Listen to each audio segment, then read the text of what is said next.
Welcome to Riddle in History. In today's video, we dive into the extraordinary life of Joan of Arc, the Maid of Orléans, whose bravery turned the tide in the 100 Years' War. Join us as we unravel her remarkable story. Chapter 1. The Dawn of Conflict. In the early 15th century, Europe was a chessboard of power struggles, but none more intense than the 100 Years' War. France, a realm of splendor and strife, stood on the brink of collapse under English dominance. It was a time of kings and knights, of sieges and battles, where loyalty was as changeable as the wind.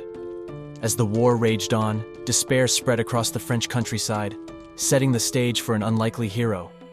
Amidst this chaos, a young maiden from Domrémy, driven by divine visions, was about to alter the course of history forever. Joan of Arc's story begins here, in the heart of a nation crying out for salvation. Chapter 2. The Early Life of a Visionary. In the verdant valleys of Domrémy, a village untouched by the ravages of war, Joan of Arc was born into a peasant family. Her childhood, woven with the fabric of rural simplicity and devout Christianity, was far from the battlefields that would later define her legacy.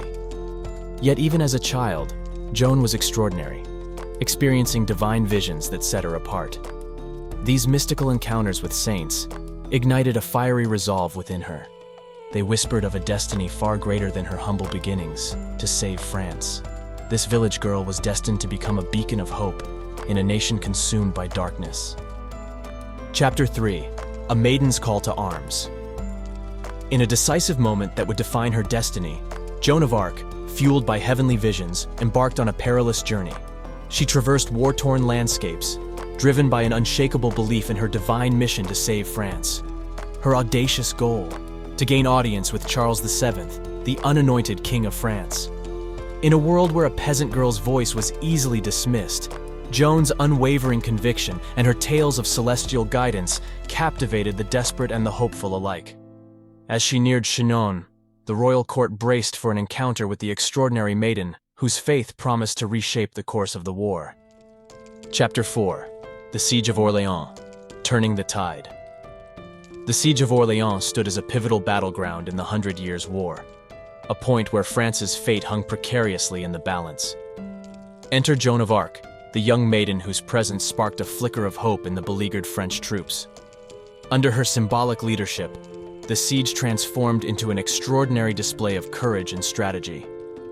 Joan, clad in armor and wielding her banner, became a rallying point for the French soldiers. Her influence was palpable, as the tide of battle shifted dramatically. The liberation of Orléans marked not only a military triumph, but the ascension of a legend, a turning point where myth intertwined with history. Chapter 5. The Coronation of a King. With Orléans liberated, Joan of Arc's journey took a momentous turn towards Reims, the traditional coronation site of French kings. The path was fraught with danger, yet Joan's unyielding spirit drove the French forces onward. Her presence rekindled a national fervor, uniting a fragmented kingdom under a common cause. As they reached Reims, history was in the making. In a cathedral steeped in tradition, Charles VII was crowned, a ceremony symbolic of renewed French sovereignty. Joan, standing beside the king she helped crown, had not only altered the course of the war, but had also reshaped the destiny of a nation. Chapter 6. Strategies and Battles. Following the coronation at Reims, Joan of Arc's military campaign intensified. Her strategic acumen and audacious tactics brought fresh victories to the French. She fearlessly led assaults, inspiring her comrades with her fervor and unshakable faith. Each battle, from Patay to Compiègne, showcased her exceptional leadership, turning the tide against the English. Joan's presence on the battlefield was electrifying, her banner a symbol of resurgence for the French forces. Amidst clashing armors and rallying cries, she not only challenged the norms of her time, but also carved her indelible mark on the annals of military history. Joan's war was not just for territory, but for the soul of France. Chapter 7. Capture and Imprisonment. In a fateful twist, the tide of fortune turned for Joan of Arc.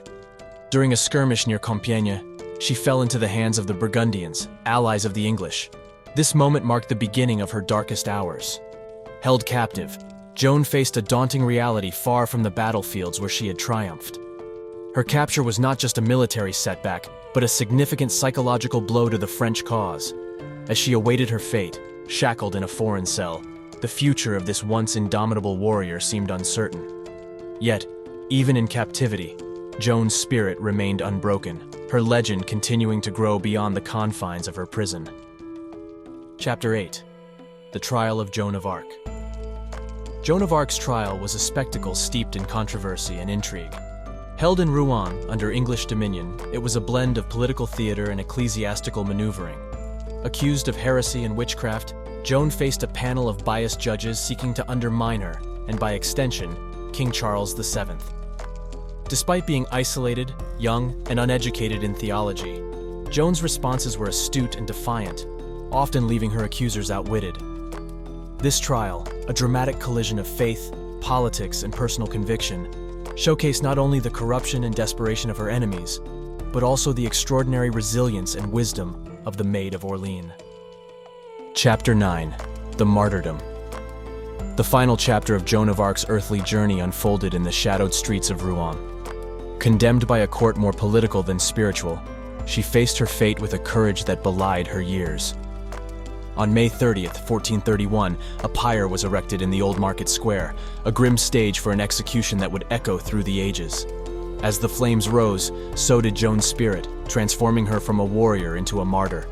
Her final cries invoking divine names pierced the hearts of onlookers. Joan's death was not an end, but the birth of a legend. In the smoke and ashes of that fateful day, the legacy of the Maid of Orléans was eternally sealed, transcending the bounds of her mortal life to inspire generations to come. Chapter 10. Path to Sainthood. Decades after the flames of Rouen had been extinguished, the story of Joan of Arc rekindled, leading to an extraordinary posthumous reversal. A rehabilitation trial, initiated by the now firmly established King Charles VII, sought to undo the injustice of her condemnation. Witnesses from Joan's past came forward, painting a picture of a devout, courageous woman led by divine inspiration. This trial, a blend of historical rectification and homage, cleared her name, elevating Joan from a heretic to a martyr in the eyes of the world. Centuries later, the Church, acknowledging her piety and sacrifice, canonized her as a saint.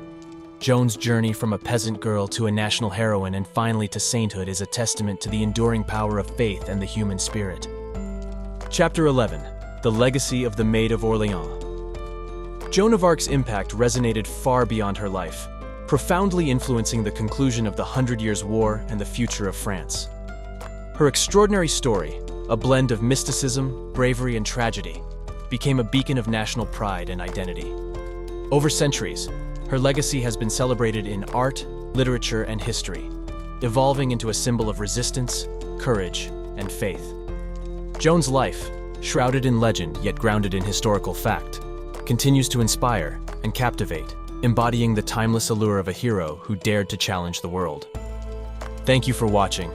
If Joan of Arc's incredible journey inspired you, don't forget to like, share, and subscribe for more fascinating historical stories. Until next time, keep exploring the amazing tales of our past.